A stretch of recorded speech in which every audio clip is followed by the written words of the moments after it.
Welcome back to Inner Echoes Collective. If you're new here, I'm so glad you found this space today. Today's titled The Truth About Self Love. It's not what social media shows you. Every single self love post you have ever saved, liked, or shared on Instagram or TikTok has been lying to you. Not a little, not slightly, completely. And the worst part is that the lie feels so good that most people never question it.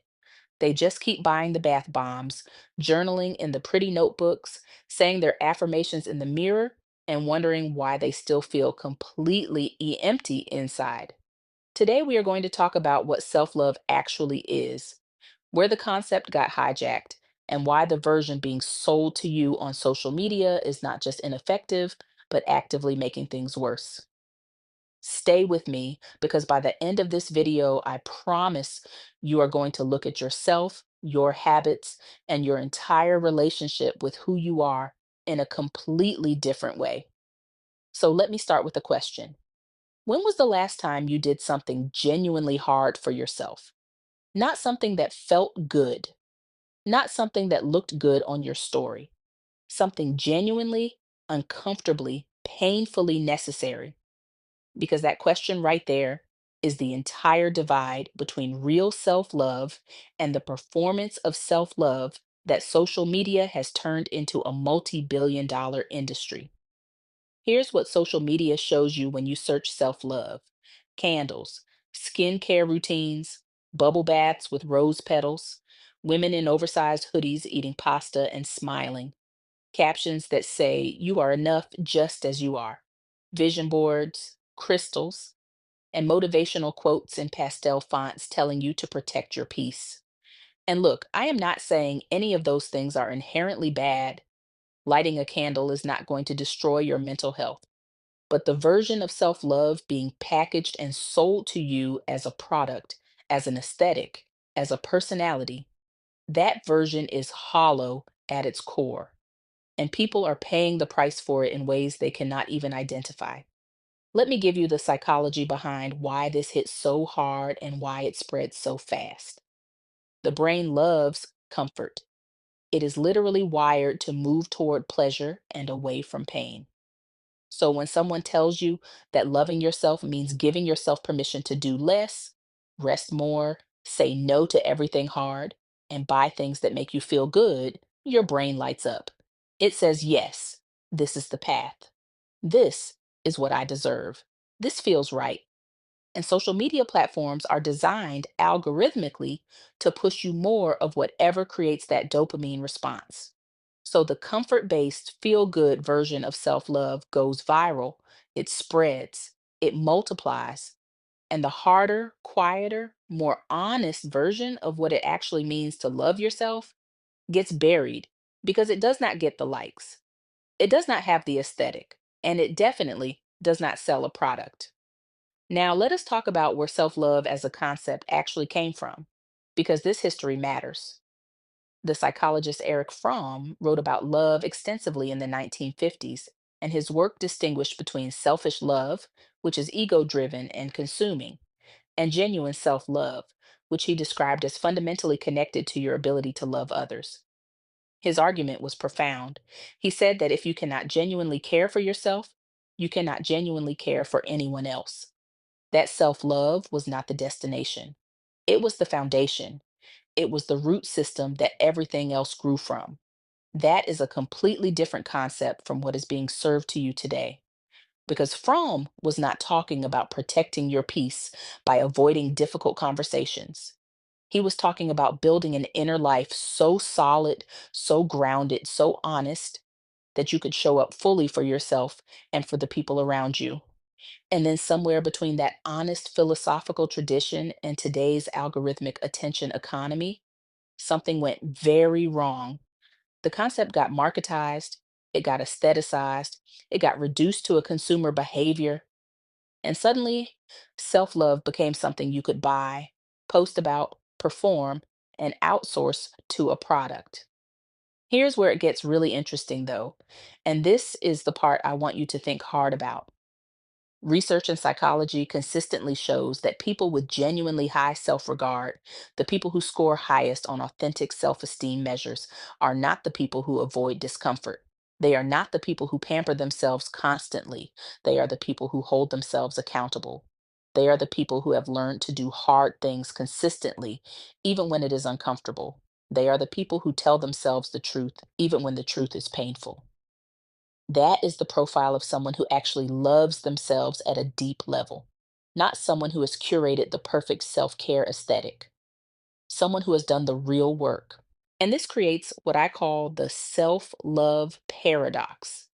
The behaviors that actually build genuine self worth are the behaviors that look nothing like what social media tells you self love is. Going to the gym when you do not want to, having the honest conversation that is going to be awkward, saying no to something that feels good in the short term because you know it is damaging in the long term, sitting with discomfort instead of reaching for your phone, finishing the thing you committed to finishing even when your motivation is completely gone. None of that looks good on a reel. None of that is going to go viral. But all of it, every single one of those behaviors, is an act of profound self love because you are telling yourself through your actions that you matter enough to be invested in. You are telling yourself that your future is worth showing up for today. Think about how you treat someone you genuinely love: a child, a best friend, a partner, whoever it is. You do not just give them whatever they want in every moment. If you love a child, sometimes you make them do homework when they want to watch TV. Sometimes you enforce a bedtime. Sometimes you say no to the thing they are begging for because you can see the bigger picture, even when they cannot. That is what love actually looks like in action. It prioritizes long term well being over short term comfort. It is willing to create friction when friction serves growth. It tells the truth even when the truth is hard to hear. Now ask yourself, are you doing any of that for yourself? Or are you doing the equivalent of handing the child candy every time they cry and calling it love? Because here is the brutal truth: when you skip the hard thing for the 10th time, when you scroll instead of sleep, when you bail on the commitment you made to yourself, when you numb out with whatever your particular flavor of numbing is, you are not practicing self love. You are practicing self abandonment. And no amount of face masks and affirmations is going to fill that gap because the gap is not about surface level comfort. The gap is about trust. Specifically, it is about whether or not you trust yourself. And you can only build that trust one kept promise at a time. This is where I want to slow down because this concept of self trust is enormous and it gets almost no airtime in the self love conversation. Think about how you feel about someone in your life who constantly says they are going to do things and then does not do them. Someone who makes plans and cancels, someone who commits to something and then quietly lets it dissolve. Even if you love that person, you stop trusting them. You stop relying on them. You start managing your expectations down because you know what they say and what they do are two different things. Now, here is the uncomfortable part. Many of us are doing exactly that to ourselves every single day. We tell ourselves we are going to wake up early. We do not. We tell ourselves we are going to work on the thing that matters. We do not. We tell ourselves this is the week we change. We do not. And every single time that happens, your subconscious is keeping score. It is logging every broken promise. And the result over time is a profound erosion of self trust. You stop believing in yourself because you have given yourself no reason to. And then you go on Instagram and see a quote that says, believe in yourself. And you save it because it feels good for about 45 seconds before the hollow feeling comes back. Because the quote is not the solution, the action is the solution. The only way to rebuild belief in yourself is to do what you said you were going to do repeatedly, imperfectly, but consistently. That is it. That is the whole thing. Now, I know what some of you are thinking. You are thinking, okay, but rest is important, boundaries are important, Saying no is important, and you are absolutely right. Real rest matters. Real boundaries are a form of self respect. But here is the critical distinction that social media completely blurs. There is a difference between rest and avoidance. There is a difference between a boundary and just refusing to deal with something difficult. True rest is intentional. You know what you are recovering from, you know what you are preparing for. It leaves you feeling restored, not just distracted. Avoidance is the thing you dress up as rest to make yourself feel better about not doing the hard thing. You know which one you are doing in any given moment if you are honest with yourself.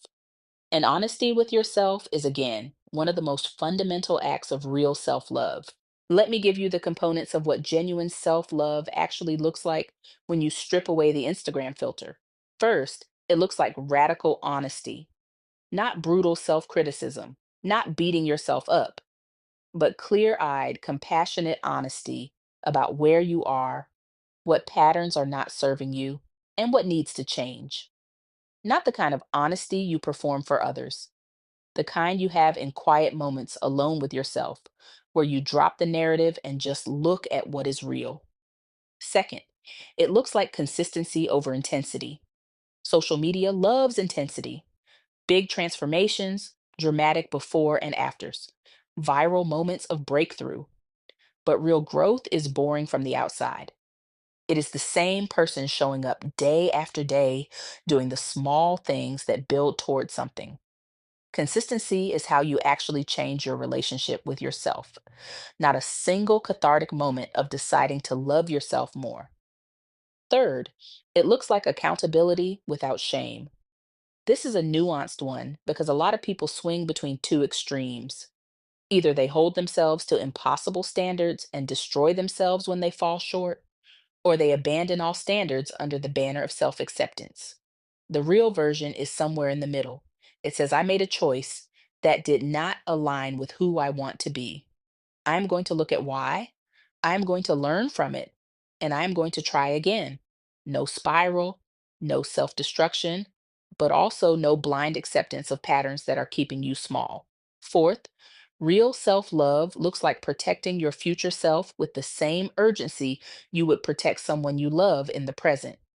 When you're about to make a choice, financial, relational, behavioral, ask yourself if the person you are in 5 years would thank you or curse you for that decision. Because that future version of you is just as real as the you sitting here right now. Loving yourself means caring about that person, making sacrifices today on their behalf.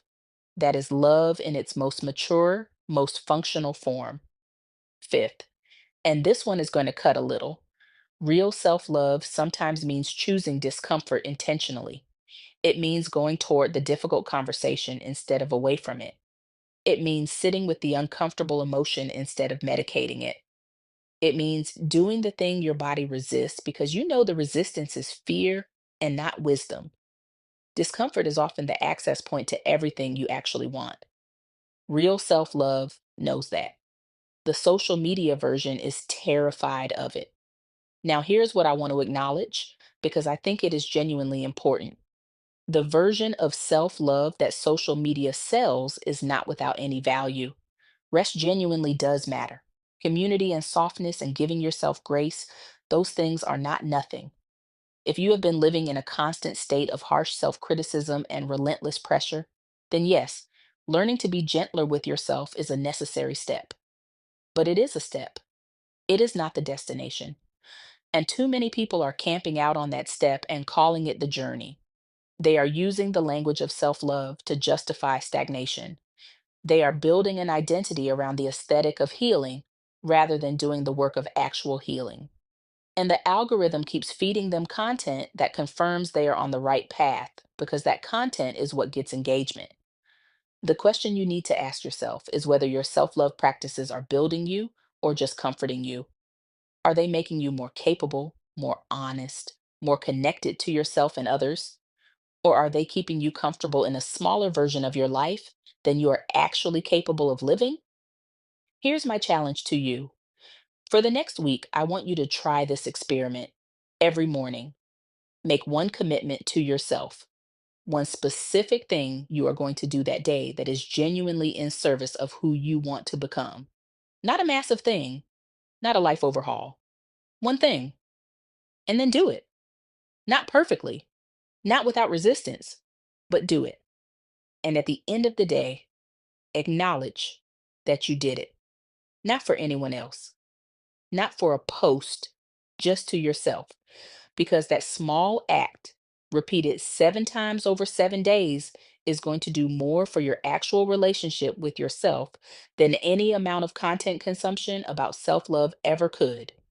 You are going to start building that self trust that no aesthetic can give you.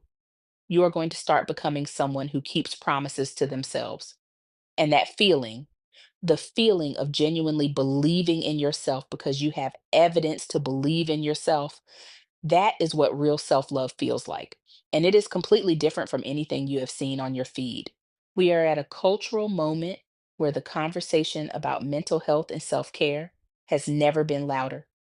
But volume does not equal depth, and louder does not mean more true. The real work of loving yourself has always been quiet, it has always been private, it has always been uncomfortable and incremental and deeply personal. It does not get views, it does not sell products, it does not make a good reel, but it changes lives. It changes the way you walk through the world. It changes what you believe you are capable of. It changes your relationships and your choices and the version of yourself that you eventually become. You deserve the real version, not the performance, not the aesthetic, not the comfortable lie dressed up in pretty fonts. You deserve the full, honest truth of what it actually means to show up for yourself. That is what this channel is here to do. And if this video resonated with you, if something here hit different and made you think, share it with someone who needs to hear it. Drop a comment below and tell me one promise you are going to make to yourself this week and actually keep. I read every single one. If you are new here, subscribe because we are just getting started, and I promise you, everything we do here is built on that same principle, the truth over comfort, every single time. Stay blessed. God bless you always. Inner Echoes Collective. See you in the next one.